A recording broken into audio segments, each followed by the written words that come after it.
Alright, in this video I want to share another story from the JoJo campaign I did. So, I had this player who came in, unfortunately pretty late, right before everything imploded due to scheduling issues, who played this girl named Xena. On paper, typical teenage girl, kept her head down, went to school, except a friend of hers that wasn't usually in Lyring happened to be in town. So she played hooky to go hang out with her friend. What ended up happening is they were just at a cafe lounging around with their drinks when suddenly this ribbon pops out of Xena's chest and just points off into the distance. Completely taut and kind of faded away after it went about arm's length. Two of them noticed that the ribbon would move. So they decide to go see where it was pointing. And they end up in this back alley with some guy. Except he had the same ribbon popping out of him. And he just started going on this tangent like, oh, I'm so happy that the ribbon has pointed me to such a beautiful girl. To think our fates are intertwined. Da-da-da-da-da-da. And that player is just visibly confused and weirded out. And because of that, neither of these girls were really giving this guy a response. And after a while, he got overwhelmed and just fucked off. And the two of them just walked off going, okay, well, that was fucking weird. So anyway...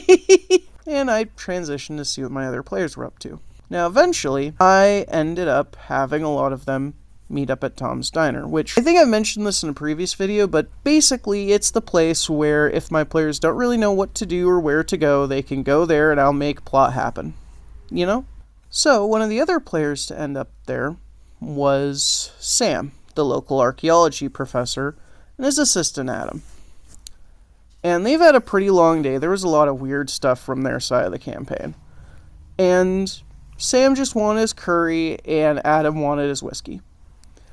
And I give my players some time to roleplay, hang out with each other, all that, before back in comes the weird guy from the alley. He starts going on a tangent about how, oh, I shouldn't have just ran off like that. I shouldn't have given up on you. I know that fate can be a terrible thing, and I'm sorry you had to be stuck with someone like me. Promise I can make you happy. Da-da-da-da-da. And Sam notices that Xena clearly wants nothing to do with this guy. He's just like, okay, kid, what's your name? Why are you here? He's like, oh, my name is Ashley, and I'm just trying to show her that fate had brought us together. And Sam's just like, no, it hasn't. Come outside with me. And Ashley's just like, no, you don't understand. You can see that we're connected. You can see that we're bonded.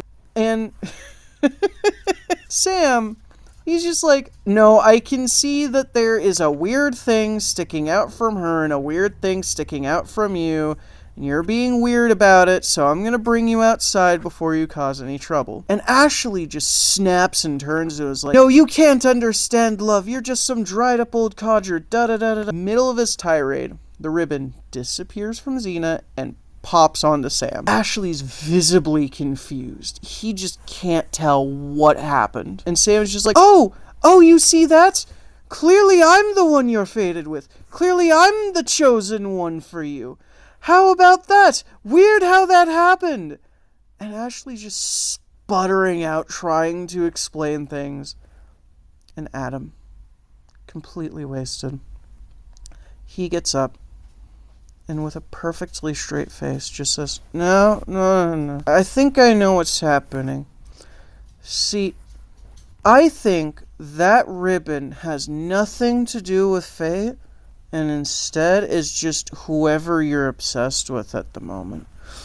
And I think that if I'm right, you must have some pretty big daddy issues, because my boss is the biggest daddy in the room.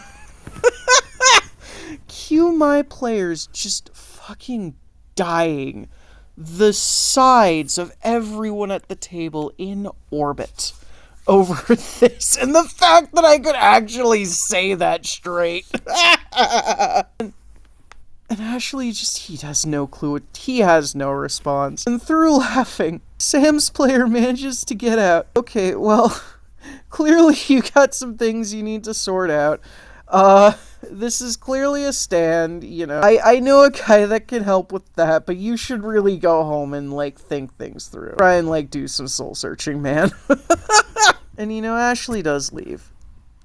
And when my players finally calm down, we decide that's just the perfect point to end the session. That's it, we're good. And one of them's like, hey, remember that there was that jukebox in the diner that would play someone's song if their stand was active? And I was just like, oh yeah, I forgot about that. You guys want to know what his stand was? And they're like, yeah, of course we do.